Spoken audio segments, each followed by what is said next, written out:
Когда автомобильный мир был еще молод, а люди только пересаживались с лошадей на самодвижущиеся повозки, совершенства не было.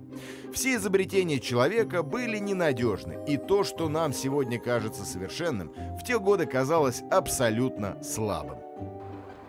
Хотите верьте, хотите нет, но именно вот такие автомобили в начале прошлого века набирали популярность и составляли серьезную конкуренцию бензиновым и паровым машинам. Разрешите представить Milburn Electric модель 27L Brabham.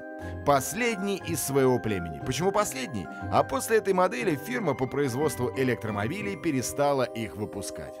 Но сначала немного истории. Правда, она совершенно обычна для многих американских компаний. Компания появилась в конце позапрошлого века и считается одной из старейших электропроизводителей нового света.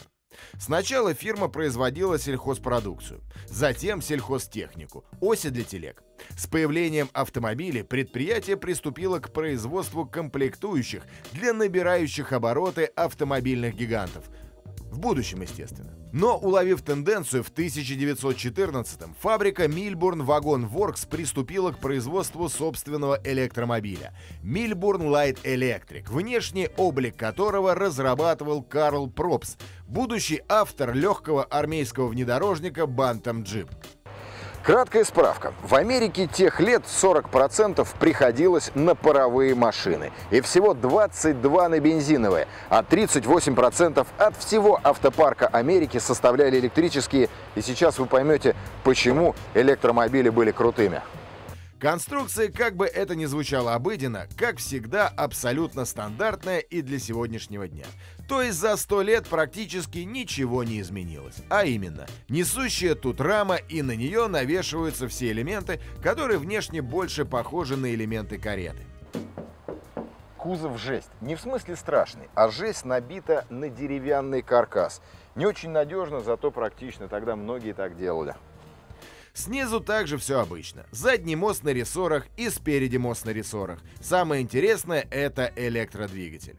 General Electric в кожухе, защищающем от пыли и влаги. Мотор GE 1051E28V12, 60 Вт, мощностью около 2 лошадок. От него кардан идет к заднему мосту. Также рядом виден контроллер. Вот, собственно, и вся механика. Топливо тут спрятано в деревянных ящиках. Аккумуляторы составляют большую часть веса автомобиля. Они 6-вольтовые. Вот здесь находится розетка для зарядного устройства на 127 американских вольт. Обратите внимание на тормозные барабаны. Внутри находятся колодки стояночного тормоза, а сверху ленточные тормоза, которые замедляют автомобиль во время движения. То есть в машине 2 педали тормоза. Теперь в салон. И он прекрасен. Тут дух эпохи. Тут видна тяга человечества к прекрасному. Стремление к будущему. Если описать одним словом атмосферу, это кабинет на колесах. Роскошь каретного типа, и она к месту. Массивный диван, подлокотники, занавески, бронзовые ручки, вазочки. Зачем рассказывать про начинку, когда сидишь и наслаждаешься?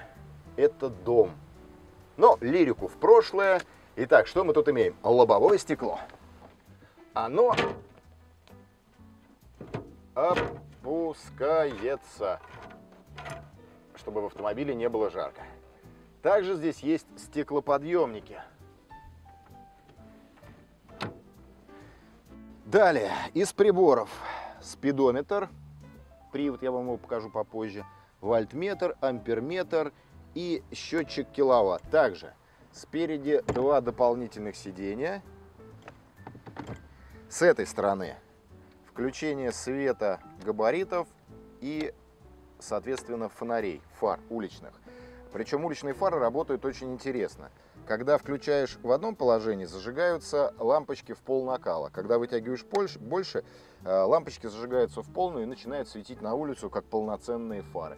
Привод спидометра механический на правое колесо. Вот его хорошо видно. Также на автомобиле установлены амортизаторы фрикционные. Принцип действия прост. Внутри как часовая пружина. Растягивается, раскручивается и назад закручивается. Тем самым гасит колебания. Как оживляется данное транспортное средство? Вот здесь вот включается зажигание, ну какое может быть здесь зажигание? Опускается ручка переключения передач скоростей, опускается руль, отпускается ручной тормоз и можно ехать. Старт автомобиля — это просто тишина и скрип рессорной подвески. Ты прислушиваешься в ожидании услышать звук двигателя, а его нет. Ты пытаешься услышать хотя бы звук копыт по мостовой. Их тоже нет. И вот тут ты понимаешь, почему электромобили в начале прошлого века были не менее популярны, чем бензиновые и тем более паровые машины. Тишина, нет грохота и вони бензинового движка. На тот момент очень грязного. Но управлять кочергой — это, мягко говоря, ад. Мозг просто нарушается, все рушится. Все то, чему я учился на протяжении последних 20 с лишним лет, об управлении автомобилем я знал, все это здесь не надо. Машина разгоняется чисто теоретически до 50 км в час. Запас хода около 100. В те годы, 20-е, заправки электрические стояли во многих городах и трассах. Проблем с эксплуатацией не было. Но карета бежит. Прошло 100 лет, а автомобиль прекрасно двигается. И знаете, что самое главное? Реставраторы Камышмаша с Мильбурном практически ничего не делали. Установили батареи, поменяли предохранители, смазали кое-что и все. Машина весит немало, около 1300 килограмм, что, согласитесь, много. Но вес не чувствуется. При полных батареях тяга великолепная, набор скорости резвый. 4 скорости переключаются вот этим рычагом. Первая, вторая, третья последовательно. Также есть 2 задние, включаются через нажатие кнопки на полу. Но мне и 2 вот так вот хватает. Сколько подобных машин выпустили за время производства, неизвестно. Но помимо гражданских автомобилей, фирма выпускала купе, седаны и даже грузовики. Но потом прогресс помчался вперед по ровным дорогам и на большие расстояния. И тут электромобили не смогли тягаться с паровыми машинами и уж тем более с двигателями внутреннего сгорания. История циклична. Может быть, сегодня электромобили смогут отвоевать потерянное пространство. Так, и что это? Не едем.